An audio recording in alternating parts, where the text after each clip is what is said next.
Puji Tuhan, dalam 1 Timotius pasal 4 ayatnya yang ke-8. Ayat ini menyatakan bahwa ibadah itu adalah mengandung janji, baik untuk hidup ini maupun hidup akan datang. Dan karena beribadah itu mengandung janji, dan janji Tuhan itu adalah ya dan amin, sehingga ada pesan Tuhan kepada Musa dalam perjanjian lama, yaitu untuk sampaikan kepada bangsa Israel bahwa beribadah kepada Tuhan. Dalam Keluaran 23 ayatnya yang ke-25, Tuhan akan memberkati makananmu dan air minumanmu. Dan aku, yaitu Tuhan, akan menjauhkan penyakit dari tengah-tengahmu. Artinya saat kita utamakan ibadah itu, bukan cuma kebutuhan untuk makan dan minum saja yang Tuhan berkati buat saya dan saudara yang setia beribadah kepada Tuhan, tetapi sampai kepada menjauhkan sakit penyakit. Kita pasti bertanya, kenapa kami yang sudah setia beribadah kepada Tuhan lalu jatuh sakit? Jika kita sakit, itu seizin Tuhan. Dan semua yang seizin Tuhan itu pasti akan mendatangkan kebaikan.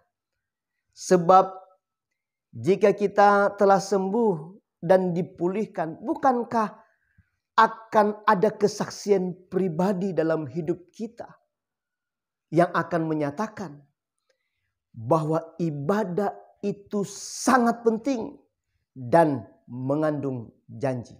Bahkan dalam kitab Maleakhi ada pesan Tuhan yang sangat jelas bahwa ibadah yang kita lakukan ini itu akan membuat perbedaan nanti di akhir zaman, di hari kesudahan dunia atau harinya Tuhan itu, di mana kamu akan melihat perbedaan antara orang yang beribadah kepada Tuhan dengan orang yang tidak beribadah kepada Tuhan.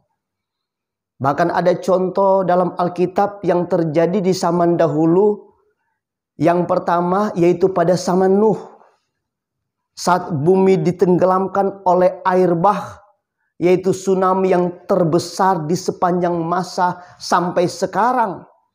Yang selamat dari satu bumi oleh air bah atau tsunami yang besar itu cuma 8 orang. Jadi oleh ibadah mereka 8 orang ini 4 kepala keluarga, rumpun keluarga besar Nabi Nuh.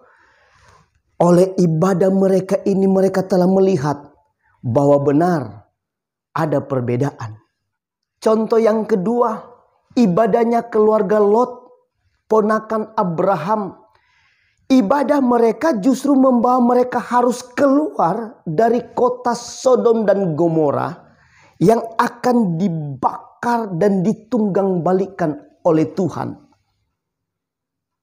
Bahkan cara keluar mereka dengan sangat unik, karena dipaksa oleh malaikat Tuhan untuk keluar dari kota yang akan dibinasakan.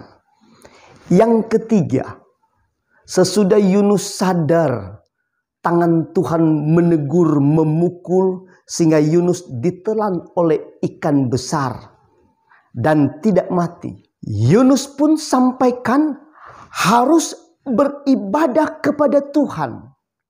Puji Tuhan, dan oleh ibadah itu kota Niniwe tidak jadi dibinasakan.